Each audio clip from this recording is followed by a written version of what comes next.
selamat datang di bincang-bincang seorang HR.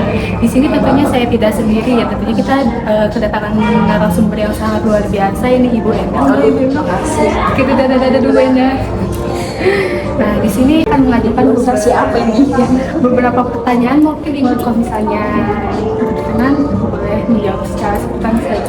Sampai semoga saya bisa menjawab pertanyaan. Bisa dong Bu Ibu. Nah, dan Ibu dari pengalaman Ibu seorang HR ini sudah berapa lama di perusahaan ini? Saya di sini itu dari 2019. Sampai 2019 itu saya belum jadi HR. Saya masih accounting. Setelah itu di 2022-2023 sebelum pandemi itu baru saya pernah membuat SPP. Pasti ada motivasi yang Ibu pegang dulu selama Ibu jadi Ibu ada di posisi sekarang. Harus bisa buat ya orang tua juga, buat keluarga. Makanya itu saya di sini. Bisa tahu saya di sini sendiri. Tapi karena culture shock dengan kan Medan dan Jakarta lumayan sebaiknya cuma ada beberapa sih. Tapi justru lebih sebenarnya kali ya, karena kan saya itu orang Medan kan ngomongnya keras. Nggak marah tapi ya emang seperti itu ya. Jadi pas dia bisa ngomong itu orang di sini kayak kok marah sih, nah itu sih itu yang saya harus menyesuaikan ya. Jadi di sini ngomongnya harus selanjutnya Ibu ada tantangan yang Ibu alami selama menjadi HR atau meeting, cara mengatasi tantangan tersebut? tantangan masih ada ya, namanya sebelum bekerja ya, bekerja apa yang terutama di SA itu orang melihatnya bekerja yang simpel, apa sih SA itu lihat karyawan gitu aja, tapi sebenarnya SA itu bukan seperti itu. Waktu pertama saya belum di SA saya mikir seperti SA paling bukan itu karyawan, harus itu banyak cari orang dan itu, tapi setelah satu itu ternyata nggak semudah itu, apalagi mencari karyawan baru gitu. Saya harus cari karyawan buat CFO, housekeeping itu harus sesuai kita lihat. Itu saya mencari ternyata bukan itu.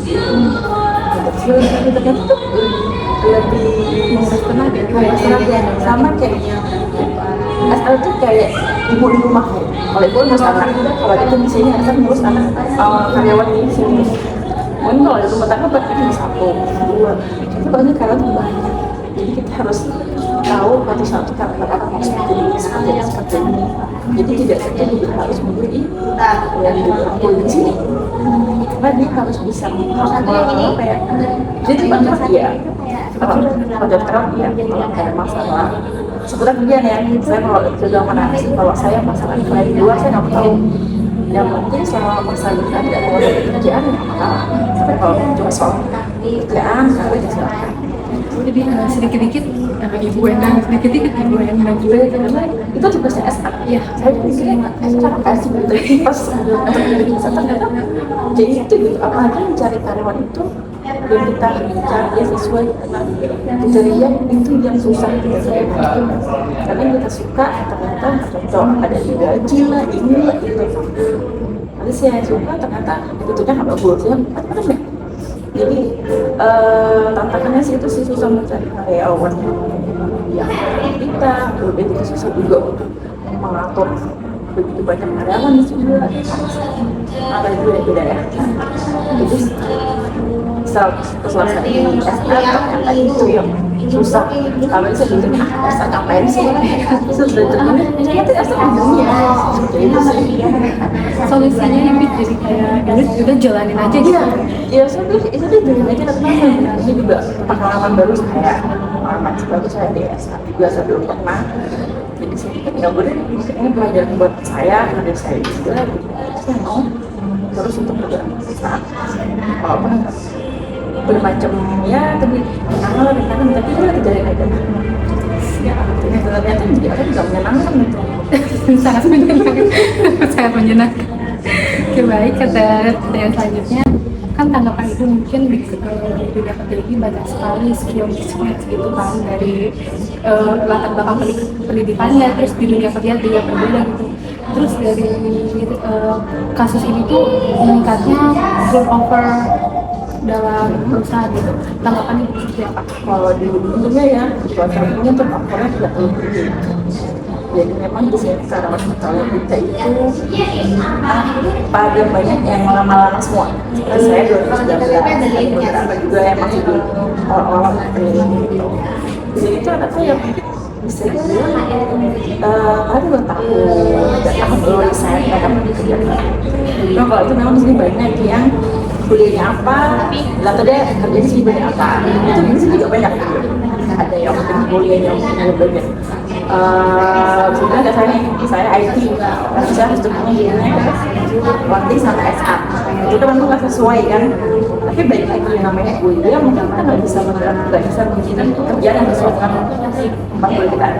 Banyak kan orang berpikir kuliah, tapi kan dulu udah nggak bakal pakai juga. Tapi ternyata tetap pakai. Cuma mungkin bedanya gimana cara kita buat mengatur itu, gimana cara kita bisa apa ya, oke kuliah gue IT semua, jadi sekarang saya jadinya sekarang sama waktu di IT juga gue pakai komputer. Nah sebenarnya samaan itu tergantung sama orangnya. Jadi kalau orangnya bisa memakai itu kayaknya nggak jadi bisnis juga. Tapi kalau tidak bisa memakai itu ujungnya ya jatuh. Jadi emang tergantung sama si karyawan masing-masing. Makanya saya bilang kalau bisa saya interview orang, kamu jurusannya ini, tapi kita butuhnya ini. Itu gimana? Bisa belajar juga. Kalau ada saya bisa buktikan kalau saya bisa sesuai dengan harapan dari perusahaan. Bisa belajar lagi. Kamu bisa pengalaman. Tanya dong, mereka orang menunggu lama juga ada pakai kamu buat sama 3 bulan atau sebulan ya udah jangan pusing. Kamu sampai Kita yang mengelola, kita harus mengubah itu, kita harus bisa kita apa yang harus belajar di kuliah belum tentu kita pakai di kerja ya. Tapi sebenarnya tuh kita pakai gimana cara kamu untuk mengaplikasi dia aplikasi itu kerjaan kamu sendiri. Baik, pertanyaan terakhir dan ada kasus yang menarik nih bagi saya dan ibu boleh tanggapan. Oke, boleh. Ada kasus di mana ibu misalnya kan merekrut banyak karyawan, ibu menemukan banyak karyawan yang terus karyawan tersebut dari kemampuan yang unggul itu lihat bahwa dia tuh bisa meningkatkan profil perusahaan. Nah, di satu sisi perusahaan itu meminta gaji atau upah yang diberikan kepada dia itu melebihi upah yang dikasih perusahaan, jadi dia tuh pengen gaji lebih. Oke. Tapi di satu sisi ibu harus mematuhi regulasi perusahaan nih. Bagaimana? Berarti ini kita selalu dicari lowongan dan ada kandidat yang sesuai dengan apa yang kita mau. Iya, betul ya. Ternyata kandidat ini bagus. Dia tidak mau, tidak sesuai sama gaji yang diberikan. Dia pengen lebih dari itu. Kalau misalnya ibu tidak menerima klien itu kayak ibu kehilangan emas ibu gitu. Kalau misalnya ibu menerima, ibu harus memikirkan peraturan gaji. Bagaimana? Sebenarnya di sini juga banyak kesulitan. Mungkin sama kayak karyawan atau mama ya. Di kawan mama juga sama sih. Di kawan sendiri ya juga ada yang merasa gua lebih hebat daripada kamu, mau dari gua sebenarnya. Jadi itu tidak bisa.